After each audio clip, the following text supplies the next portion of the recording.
Back రిజర్వేషన్ల పేరుతో బీసీలను రేవంత్ సర్కారు మోసం చేస్తుందని మాజీ ఎమ్మెల్యే బూడిద భిక్షమయ్య గౌడ్ మండిపడ్డారు.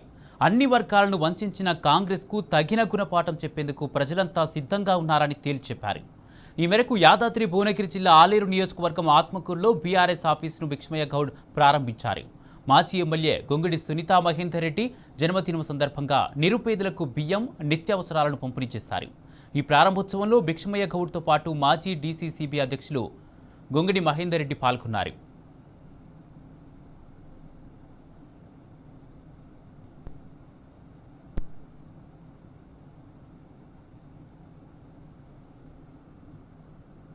నిజంగా భారతదేశంలో ఇవాళ అణగారిన వర్గాలకు ఖచ్చితంగా ఫలాలు అందే విధంగా ప్రభుత్వాలు పనిచేయాలని చెప్పి నేను కోరుతా ఉన్నా.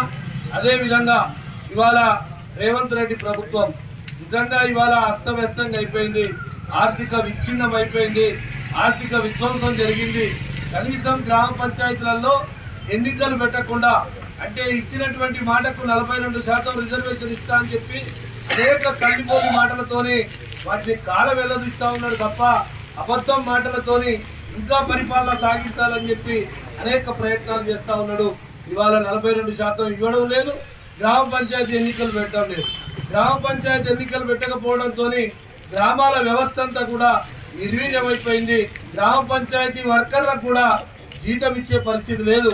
పారిశుద్ధ్యం అంతా ఎక్కడికక్కడ చాలా అగమ్య గోచరంగా ఉన్నటువంటి పరిస్థితి చూస్తూ ఉంటే, అంటే ఈ ప్రభుత్వం మరి నిజంగా కూడా పేద ప్రజలను నిర్లక్ష్యం చేయడం, అనేక విధాలుగా మోసం చేయడం అనే భావన ఇవాళ ప్రజలందరికీ కూడా కలుగుతూ ఉంది. మరి బీసీలకు రిజర్వేషన్ ఇచ్చిన తర్వాతనే ఎన్నికలు పెట్టాలని చెప్పి కూడా డిమాండ్ చేస్తూ ఉన్నాం. ఇంకా ఈ భారతదేశంలో తెలంగాణ రాష్ట్రం ఉంది.